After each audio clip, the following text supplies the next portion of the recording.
Alright, I believe we are live and the video has started. So I'm going to continue my series of live videos here and on Instagram. Today we're doing Facebook. In today's live, I'm going to be sharing another series of progressions of exercises that are completely body weight. For now, everything that I'm doing is going to be completely body weight or with things we have at home. This time around, we're going to be doing hip dominant exercises or posterior chain dominant exercises, and also we're going to progress to balance exercises. So what I'm going to give you is a series of exercises that if you are on my Spring Fitness Challenge, you should be able to do at home with no equipment. I will eventually share some exercises with equipment, but I want to at least have a list of exercises that everybody can do. So what we're going to do today, instead of starting at a middle point, I'm going to start with the simplest exercise on the progression, and then I'm going to go up into harder and harder and harder and harder exercises. All of these exercises can be done in 5 minutes for sets of 10 to 15, or by using the clock, you do 30 minutes in, 30 seconds in, 30 seconds out. And you can do, if you are doing two sides, 30 seconds each side, 30 seconds of rest, then 30 seconds each side, and that should add up to like 4 minutes. And then in the last minute, you can just do the first exercise I'm going to show, which is a hip bridge. So the most basic hip dominant exercise, let me make sure you can see the floor. The most basic hip dominant exercise is going to be the hip bridge. This is a really popular, and most people know what this looks like. You're on your back on the floor, hips on the floor, hands on the side of your body, head on the floor. You're going to raise your hip up and squeeze abs and glutes so that you work on these muscles right here, and you're almost also projecting with your hip up. And you go like this. I'm going to give you only one progression, but you can add a lot to that in the middle. The next progression is going to be elevating your feet, right? So you have both feet on the chair, then you put the hands on the side, and then you go up and squeeze. And by elevating your feet, you're adding a little bit more of load to your hamstrings and your glutes, and it should make it a little harder. Both of these progressions can be done in different levels. You can use higher or lower chairs. Also, you can do it with single leg. So if you do the same first exercise with single leg, you're doing the whole body weight in the one leg that you're using, and that makes it that much harder. I'm going to raise the screen a little to start doing the progression of balance exercises, all right? So we're going to be using the chair for some of this.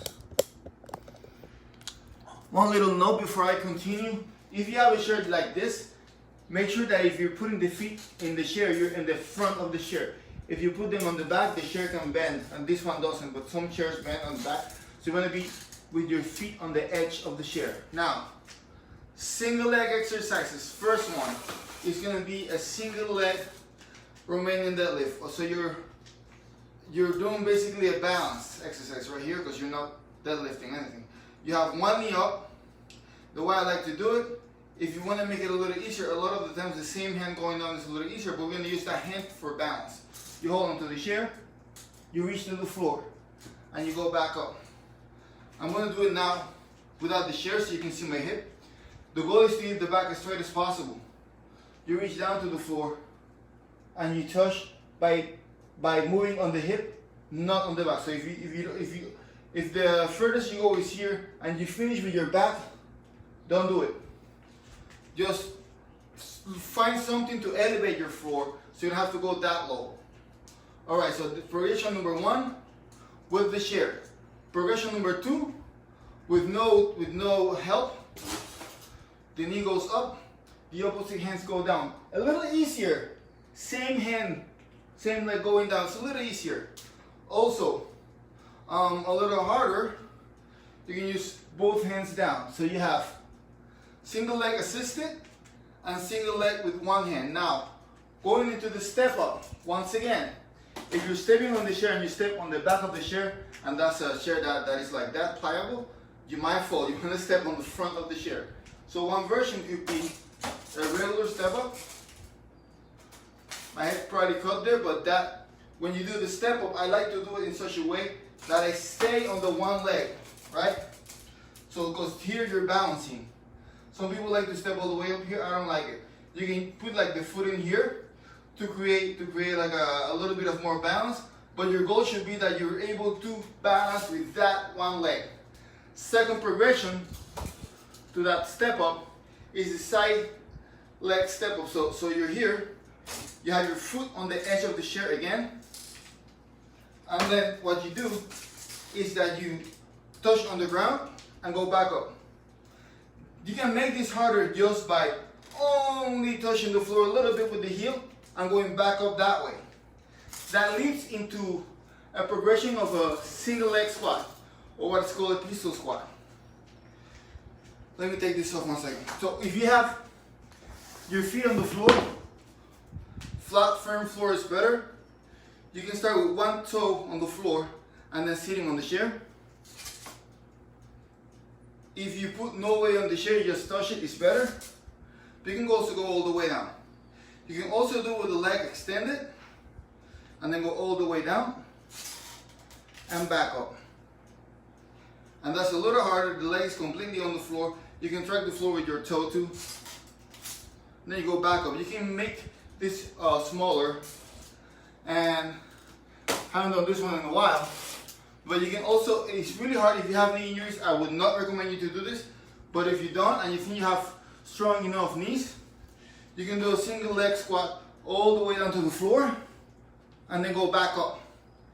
That will be like the hardest progression for single leg exercises.